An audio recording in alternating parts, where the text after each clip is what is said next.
Hi friends, శుభోదయం. అందరికీ నమస్కారం. అందరూ బాగున్నారు అనుకుంటున్నాను. అందులో నేను కూడా ఉన్నాను.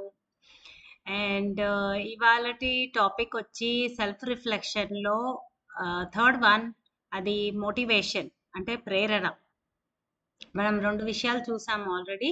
సెల్ఫ్ అవేర్నెస్ ఒకటి, సెల్ఫ్ ఇన్ఫ్లుయెన్స్ చేసుకోవడం లేదా సెల్ఫ్ కంట్రోల్ అనేది కూడా ఒక టాపిక్ చూసాము. ఇవాళ వచ్చి మోటివేషన్ అన్నమాట. సో మోటివేషన్ అంటే మనకు మనం ఎంతగా ప్రేరేపించుకుంటున్నాము, విషయాలు ఎలా గమనించుకుంటున్నాము, బయట వాళ్ళు ప్రేరణ ఇస్తేనే మనం పనిచేస్తున్నామా, లేకపోతే మనకు మనము కావాలన్నప్పుడే చేసుకుంటున్నామా. మామూలుగా అయితే మనకి లేవాలంటే అలారం పెట్టేస్తాము, అలారం ప్రేరణ ఇస్తుంది. కానీ ఆ అలారం లేకుండా కరెక్ట్ టైంకి ఎప్పుడైనా లేచారా? అప్పుడు మీ అంతర్గత ప్రేరణ అనేది చాలా ప్లేలోకి వస్తుందన్నమాట. అంటే యాక్షన్‌లోకి దిగుతుంది. సో, ఎప్పుడైనా సరే ప్రేరణ అనేది మనకి మనం ఇచ్చుకుంటే అది చాలా కాలంగా ఉంటుంది. ప్లస్ స్టాండర్డ్‌గా కూడా ఉంటుంది. ఎందుకు అంటే దాన్నెవరు చెక్కు చెదరగొట్టలేరు. సో, కంపల్సరీగా అది ఎప్పుడూ మనతోటే ఉంటుంది. మన ఆత్మవిశ్వాసంతో కూడి ఉంటుంది కాబట్టి, మనకుగా మనం పనిచేస్తే అది 100% సక్సెస్ అయ్యే ఛాన్సెస్ ఎక్కువగా ఉంటాయి. కాబట్టి అంతర్గత ప్రేరణ మీరు ఉపయోగించుకోవాలి. చాలా ఎక్కువ ఉపయోగించుకోవాలి. బయట విషయాలంటారా, ప్రమోషన్స్ కానీ, మళ్ళీ అవార్డ్స్ కానీ, ప్రైజ్ మనీ కానీ, గిఫ్ట్ కానీ, ఇవన్నీ కూడా ఇస్తాయి ప్రేరణ. కానీ ఒక రేంజ్ వరకే. ఆ తర్వాత అంతర్గత ఆర్ ఇంట్రిన్సిక్ మోటివేషన్ అనేది చాలా ఎక్కువ పనిచేస్తదది. సో ఫ్రెండ్స్, ఎప్పుడు బయట చూసి మనం ప్రేరేపించుకోకుండా మనకు మనము ప్రేరేపించుకుంటే అది చాలా యూస్ఫుల్ ఉంటుంది.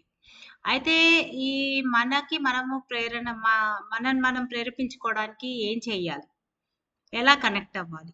ఫస్ట్ మన ఆత్మకి మనం కనెక్ట్ అవ్వాలి. అంటే మన ఫిజికల్ బాడీ, మన మైండ్, మన సోల్, ఆత్మ, ఈ 3 కూడా ఎప్పుడు మనకి కలిసి ఉంటే అదొక చక్కటి సైకిల్ లాగా తయారై మన పర్సనాలిటీ చాలా బాగుంటుంది. సో, ఇవి కనెక్ట్ అవ్వడానికి నా ప్రకారం అయితే ఒక 2 టైమింగ్స్ ఉన్నాయి. అవి చాలా మంచిది. ఒకటి, మనం నిద్రపోయే ముందు. మన రోజు ఎలా గడిచింది? అందులో నేను చేసిన మంచి పనులేంటి? నేను చేసిన పిచ్చి పనులేంటి? ఏ పిచ్చి పనులు అవాయిడ్ చేయాలి? ఏ మంచి పని మళ్ళీ చేయాలి? అనేది మనం గమనించుకోగలిగితే, మన ఆత్మ మనకి దారి చూపిస్తుందనమాట. అండ్ అలాగే ఎర్లీ మార్నింగ్ టైమింగ్స్ అంటే బెడ్‌లోంచి లేవగానే పనులలో పరిగెట్టకుండా ఒక 5 నిమిషాలు అలా కూర్చొని డీప్ బ్రీతింగ్ చేసుకొని, నా రోజు ఇవాళ ఎలా ఉండాలి? నేను ఏం చేస్తే నాకు ఆత్మ మంచిగా ఉంటుంది, హ్యాపీగా ఉంటా నేను. నా సంతోషం అనేది నాకు లోపల నుంచి వస్తుంది. బయట వాళ్ళు ఇచ్చే ప్రైజ్‌లు వాటి వల్ల కాకుండా నాకు లోపల మోటివేషన్ ఎలా బావుంటుంది అనేది మీరు ఆలోచించుకొని ఆ రోజుని ఎలా గడపాలని ఒక 2, 3 మినిట్స్ ఆలోచించగలిగితే బ్యూటిఫుల్‌గా టర్న్ అవుతుంది. మీ హ్యాపీనెస్ కానీ, మీ లైఫ్ కానీ, మీరు కానీ చాలా చాలా బ్యూటిఫుల్‌గా ఉంటారు. సో ఫ్రెండ్స్, ఈ టిప్ మీరు తప్పకుండా అప్లై చేస్తారనుకుంటున్నాను. Thank you so much and by.